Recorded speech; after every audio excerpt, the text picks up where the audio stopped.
So welcome everybody to our series of podcasts on leading in a climate changed world. Today we're delighted to be talking to Anna Hughes. Anna is an author, adventurer, and environmental campaigner. She's written 3 books about cycle touring, including Eat, Sleep, Cycle, about her 4,000-mile bike ride around the coast of Britain. She has also sailed around the same coastline. And Anna has been a spokesperson on sustainable transport for many years and writes about sustainability and the measures we can take in our own lives to reduce our carbon footprint. She set up Flight Free UK in February 2019 and is currently director of the campaign. So welcome, Anna. Thank you. Thanks for having me. It's a pleasure to talk with you. And maybe you could just tell us a little bit initially about what Flight Free UK is, how you came to set it up, what the challenges have been for you in living a kind of flight-free existence. Yeah, so so the Flight Free campaign is asking 100,000 people to pledge not to fly next year. So specifically, we're running something called Flight Free 2020, which is actually an international campaign. There are quite a few other countries that are running it, mostly Sweden, because that's where the inspiration came from. So as you said in the introduction, it started in February this year, and it started because I was listening to an interview with a lady called Maya, who's the leader of the Swedish campaign, about the movement in Sweden to reduce flying. And I thought that sounds like a really good thing, and I'd like to set something similar up in the UK. So we're working in partnership now. And the idea is that because we're focusing on 100,000 people making the same pledge and making it just for a year, it's trying to inspire people that you can reduce the amount you fly by taking on this challenge. So it's not saying you should never fly again. It's not saying, flying in as a whole is bad, although there are many indications to show that it is. So we can talk about that later. But it's just giving people that kind of parameter to say, right, could you take a year off? What other holidays can you go on? What other adventures can you find? What other places can you go without getting on a plane? And if you succeed, then that kind of, the idea is that it opens up a whole new way of traveling, or way of a kind of approach to the way we travel. So that's the idea. And my motivation for doing it is, or for taking on founding the UK version of the campaign, is that I have been an environmentalist for a very long time. I haven't flown myself for more than a decade, and I have always been very content in my own personal actions to be as sustainable as I can. But actually, now we are in climate emergency. Now we have been given the warnings by the IPCC that this is crunch time. I thought, okay, it's no longer good enough just to do my own thing. I need to be encouraging others to do the same. So that's where the whole motivation for starting the campaign came from. Brilliant. And how are you getting on with the target of 100,000 so far? Well, we're still not quite there yet. We're edging towards 4,000. So yeah, it's quite a slow start, which is a little bit disappointing, but we're going to continue collecting pledges for the rest of this year and the whole of next year, of course. So we still have time, I hope, to make an impact. We're making a real impact in terms of media and conversation. So I'm asked very often to speak on the radio, or comment to articles, contribute to articles, or be on the TV. So I'm going to be on Sky News later today. So there is loads of the conversation is being had, and actually that's most of what we want. Yes, it is about the pledges, but it's mostly about getting the conversation out there and having this as an issue that people are becoming more increasingly aware of. Right, but as Greta Thunberg might say, we've had a lot of words, but we also need actions, right? So what do you think is the main thing that stops people translating kind of an interesting conversation with you into making a pledge? Why don't they do that? I think a lot of it is to do with social norms. So we think that we need aviation. We think that we need to fly. And I always struggle when people say, oh, but I need to fly for work. Oh, but I need to fly for whatever family member. Well, we don't need to, we choose to. So I would argue that very few of our flights are actually necessary. So a lot of it is the social norm, and that's one of the things we're trying to shift. So by getting a mass movement. So 100,000 people, yes, it's not very many in the grand scheme of the population of the UK, but it's a significant number, enough to make to be a visual campaign, and it would perhaps start to shift that conversation and shift the habit of people. So, and it's working. You know, in Sweden, where it has been established longer, there was an 8% drop in flight bookings earlier this year. So movements like this do work, and that's what we need to do, because I think a lot of us fly because those are the options that we're presented with. When we book a holiday, the first thing that comes up is how to book your flight. When we talk about going away, the assumption is that we've travelled by plane.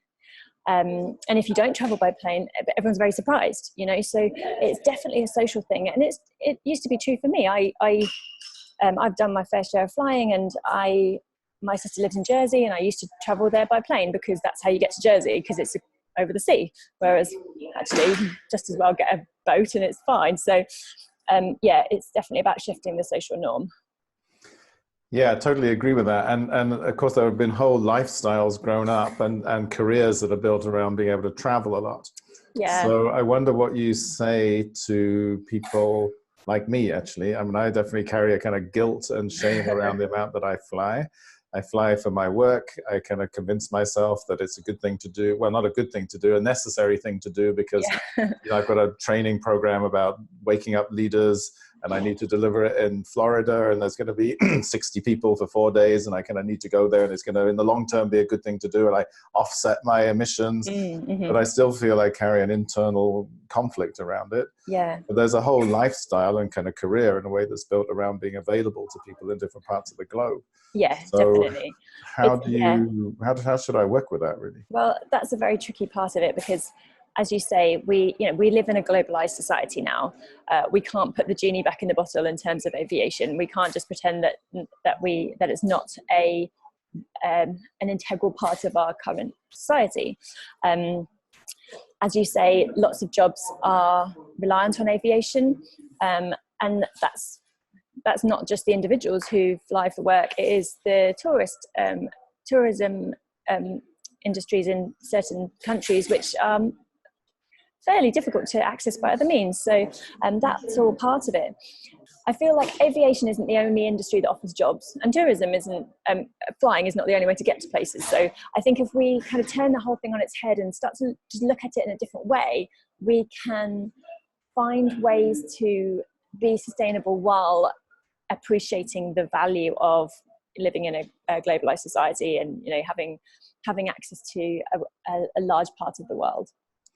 Yeah, I think I definitely agree with the basic kind of thrust of what you're doing. And I also really feel there's a lot of wisdom in saying, give it up for a year and see how it feels. Yeah. So you're not trying to get people to pledge like, I'm going to stop flying forever. Exactly, but just like, how does it feel to break the habit? And maybe you learn that actually you don't need to fly much at all. Maybe you learn that you do need to make some flights. Maybe you learn something in that process. I think there's a lot of wisdom in that. Yeah, I think that's one of the ways we're trying to frame it. So it's because it's rising to a challenge. It's just, it's just that set year, and having that is quite attractive to many people as a package.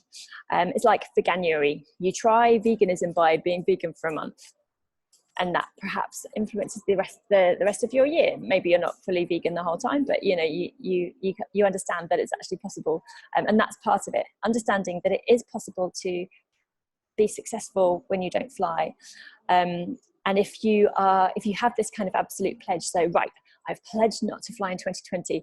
Oh my goodness, I have to have this work conference. Right, what am I going to do instead? Rather than just saying, oh, I want to reduce my flights, but there's this work conference, so I'm going to go. It really sort of catalyzes it, and hopefully it's a bit of a springboard for that to translate into action.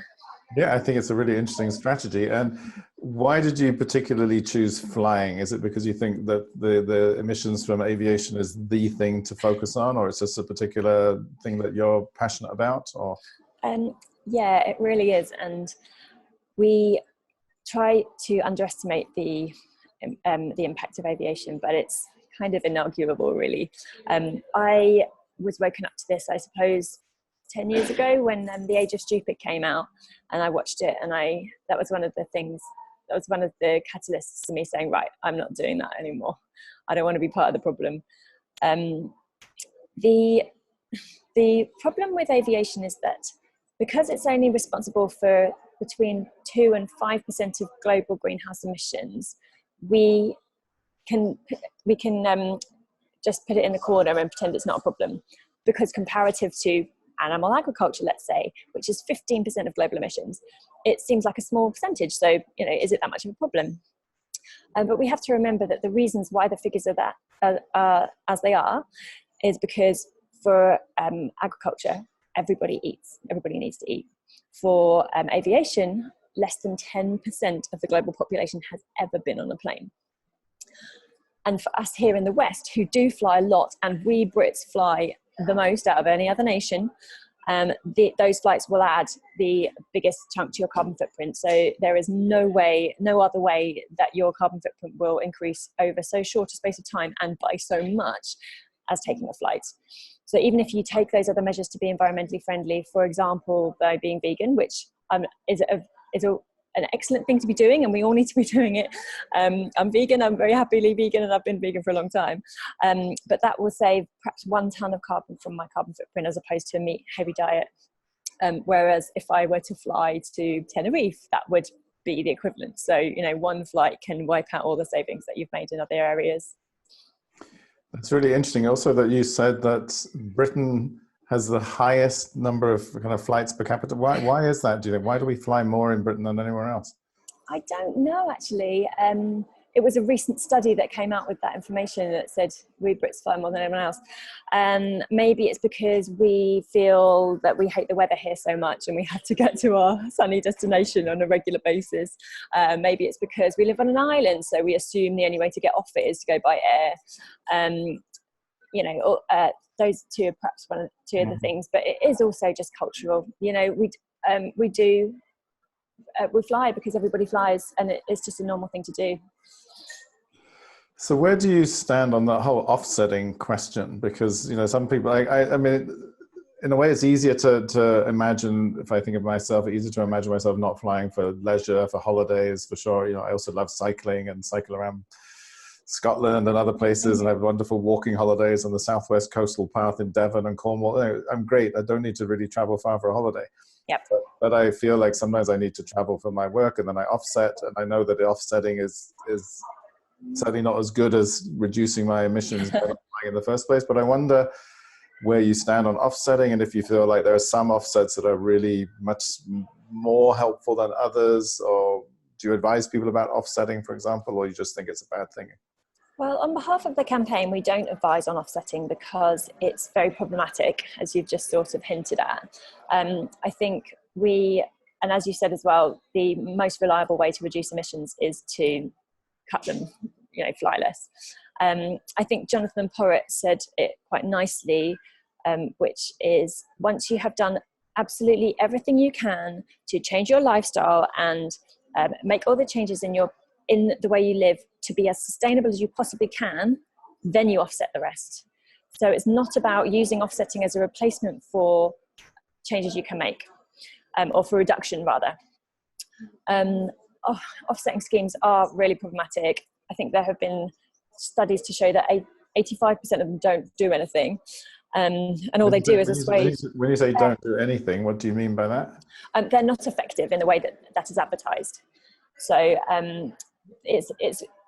I think there have been a couple. Do you mean people are kind of saying we're going to plant trees and then they don't, or that the trees don't grow, or? I think they're a mixture of things actually. So yeah, I mean, one of the problems is definitely that trees don't grow. You feel like you've planted a tree, so that's it. Your flight is therefore carbon neutral, whereas trees take a long time to grow and there's no guarantee that they'll survive. And how many carbon credits are currently burning in the Amazon rainforest? So yeah, tree planting schemes can be problematic. But also I think some of the schemes that are perhaps not effective are money going to support schemes that are already in existence, so that's not offsetting, that's just putting money in the pockets of people who would otherwise be doing that scheme. It's a little bit complicated. But I mean, the technical idea behind offsetting is that you're the direct emissions from your flight or whatever activity it is are directly compensated for in exactly the same measure as an activity that you have paid to happen. And if that activity would already have taken place, then that's not offsetting. If that activity doesn't absorb the relevant amount of carbon dioxide, that's not offsetting. And yeah, I mean, emissions from flights they are emitted now, you know, right at the moment of taking that flight. So throwing money at something that may or may not happen in the future is not really going to help. But the danger with it is, and I think this is the main reason why we don't promote it officially, is because for many people, not probably for you or for the people who maybe follow Jonathan Porritt's advice, but for many people it is just a fix. It is, oh great, my flight is now carbon neutral, so I'm going to continue to fly. Yeah, I get that. It can lull us into a false sense of complacency in a way. Definitely, yeah. Yeah. So I wonder if we could pivot a little bit to the question of leadership. Yeah, absolutely. And see also kind of, are there countries that are leading around this? Are there people that inspire you around this topic? Like, where do you see the leadership that we need at the moment around the climate emergency in general, but maybe specifically also around flying, but also we can also broaden the conversation into the climate emergency in general. Where do you see kind of seeds of hope, and particularly around leadership? Yeah, so I think that you've mentioned one already, Greta Thunberg. I think she's a very obvious example of a leader in this debate, especially for aviation, because she famously sailed across the Atlantic Ocean to attend climate talks in the US. And I liked one of the things she said while she was doing it, which is not flying isn't just about your own emissions, it sends a message that the climate crisis is real. And I think that's the important thing. We can talk about this as much as we like. I mean, we need to talk about it more. One of the problems is that we don't talk about it enough. But we need to, actions speak far louder than words. And that's been the case for, everybody knows that. And it's true. It's, I have spoken to many people who say, I have been influenced by an academic professor who is telling me that I should reduce my carbon footprint, and he's telling me that one of the ways to do that is to fly less, but he flew to get here to tell me that, so it can't be that bad. Right, okay, so, and I've spoken to quite a lot of people who say, well, the message I give is more important than, or outweighs the amount of flying I do. Well, actually, your message would probably be a lot stronger if you didn't fly, if you took the action that you're advocating. Now, there are two other notable people who go along these lines. So Kevin Anderson, he is a climate scientist. He works at the Tyndall Centre for Climate Research. And he has long been advocating for not flying, and he hasn't flown for many years. And I think he was one of the pioneers here. And he was saying it when it just wasn't trendy. I think, this campaign started at a good time. People are actually listening now. So yeah, he's been banging the drum for a long time. But also one of his students, or anyway, someone who's inspired by him is a research professor at Southampton University, Roger Tyers, who recently travelled to China on a field trip by train. So he spent 2 weeks on a train, not something that many of us would be able to do, but he just felt that he couldn't go to China to do climate change research and speak to people about the actions they can take on climate change after having flown there. He just would have lost his credibility. And I think it was very powerful, the stuff that he wrote about it. So if people want to look him up, it's Roger Tyers UK on Twitter. And he's written a fair few articles about the issue, about his trip, and about generally carbon offsetting and the flight culture. He writes for The Conversation quite a lot. So those are a couple of people who I think leading by example and leading with your actions is very powerful and very effective as well. Right, so they're great examples. So these are what we would call symbolic actions that have a kind of multiplier effect, we would hope. Mm-hmm. And do you feel there's any political leadership around this? Like, where are we with the whole argument about taxing airline fuel? And, there's a kind of subsidy that makes it cheaper to fly than to take the train. Do you have a political arm in a way to your campaign also? And just I'm wondering where you see any political leadership that might be supporting this direction. Yes, well, we hope to influence politics because we understand that you cannot solve something just with one measure. So we're just one tiny piece of the jigsaw of reducing aviation levels. We're going after the individual and trying to inspire people to change their own habits. We desperately need leadership from the government. We definitely need policies which make it easier for people to make a sustainable choice. So as you've just alluded to, at the moment, it is quite a lot cheaper, quite often, to fly than it is to take equivalent forms of transport. And that just is madness. It's madness that there's no tax on aviation fuel. That's something that the government is in charge of. It's not okay that that greener forms of transport are much more expensive, especially because when we look at this, when we look at the purpose of flight, we see that I think a couple of years ago, 64% of flights were for leisure. Those are flights that can arguably be replaced, but is that the family one a year holiday that the family saved up for all year? Is that the kind of trip that we are saying, well, you can't do that anymore? Well, what are the alternatives? Perhaps that family can't afford to travel by train to the south of France. You know, I can afford to travel by train to the south of France, and I do. But it's not. Will this then become a social problem if we start to reduce the number of flights we're allowed to take, perhaps? Which is where the frequent flyer levy comes in, because that means that the more flights you take, the more expensive it is cumulatively. That's where a tax on aviation and a subsidy for greener forms of transport would also help massively. So that means we're not penalising the people who cannot afford to go on holiday. So desperately need that. Is it happening anywhere? Do you feel like there's any governments that are taking this on, or any movement that you're aware of in the UK around that? The Green Party policy is for frequent flyer levy, and I don't know if the Lib Dems have that as well. It's not yet supported officially by Labour or the Conservatives.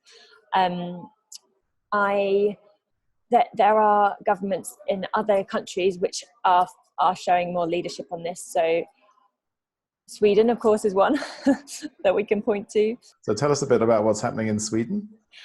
So mostly it's about taxation. So they have a higher APD, which is air passenger duty. And I think there was a debate recently in Parliament when they were debating scrapping it, and then they decided not to. So that's a good thing. They were influenced by the movement of the consumer and their voters. So that's one of the things we're trying to gather. One of the reasons why we're trying to gather so much support for this campaign, because if you can show that there's a big movement of support for greener measures, then the government's more likely to implement it. Also, in terms of industry, a Danish airline, KLM, have shown great leadership on this. So they have recently set out an advertising campaign, which first line is saying not to fly, which is quite revolutionary for an airline to be telling their customers that they shouldn't be flying. It's like Patagonia saying don't buy clothes, right? Okay. Yeah, it's very refreshing that they're not greenwashing. That's the problem. There's so much greenwashing in industry and government, but those guys actually, they're being genuine. So they're not just saying, oh, our flight, our fleet of airplanes is the greenest in Europe, which is sick what Ryanair says. They are saying, okay, reducing aviation is actually legitimately green, or genuinely green, sorry, and we need to do that. So for your journey, do you have to travel by plane? Could you travel by train instead? They also say, could you meet online? Could you either not travel by other means, or conduct your interview online, or whatever the so I wonder how they managed. You said it's not KLM, not the Dutch airline KLM. It is KLM, yeah, the Dutch airline. KLM. Right. Oh, sorry, did I say Danish? You said Danish earlier, yeah. but no, you're right. Dutch. Interesting. So I wonder how they managed to square that with their shareholders, with their board. They're saying, do you really need to buy our product? Because they say we have to do everything we can to maximize our returns. So I'm not sure if I'm right here, but I think they also own a train line, so I think they're okay along those with that. But Yeah, but that's interesting also, because that's maybe one of the ways for airlines to diversify is to say we're going to do lower carbon transport by actually investing in rail. Absolutely, yeah. One of the things as well with the Swedes is that they, well, not just in Sweden, across Europe, the airlines are quite worried about this whole flight shame movement that seems to be emerging. And their response is to make themselves greener, and hopefully not just appear to be greener, but actually take fast forward the measures to reduce the amount of kerosene, or be more fuel efficient, those kinds of measures, so to attract customers because they're greener. Obviously we want people to fly less, but if they do fly still, it is far better if it's a more fuel efficient aircraft. Right, and maybe we'll close in a minute, but I'm also interested around this question of shaming. Like, what do you think actually supports people in behavioral change? Do you think there is a role for shaming and feeling guilty, or is it about painting a picture and giving people an experience of a better, greener future that they're happy about? Like, what are, in your experience, are the key motivators around behavioral change? Yeah, so things work differently for different people. Generally, we're a positive campaign, so we are trying to do that, painting the picture, as you say. So these are the alternatives to flying, and this is how much it benefits you. So slow travel is good for the soul. It's good for your work time. You know, you can spend hours working on a train, whereas you can't do the same if you're standing for hours in a queue at an airport. So we're trying to sell it as a positive thing. And of course, for the environmental positives and the massive reduction in carbon emissions. We also appreciate that there is the flight shame thing does have a part to play, and some people really respond to that. So just to clarify, flight shame is the English interpretation of the word flyskam, which is a Swedish word which emerged out of many people in Sweden deciding not to fly, and that was a result of the Flight Free campaign, and also Greta Thunberg and a few celebrities saying, right, we're not flying anymore. So it's been kind of steadily evolving over the last few years. It's definitely been jumped on by the media this year. There are lots of anti-aviation campaigners in Sweden who don't like it. So it's not I think it's often said, the flight shame movement in Sweden. Well, it's not really. It's just a word that was invented by the media that seems to be kind of pushed.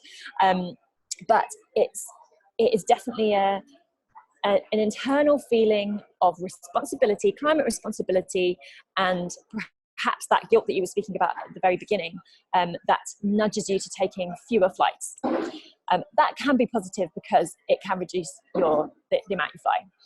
However, again, just to clarify, at no point is this flight shaming.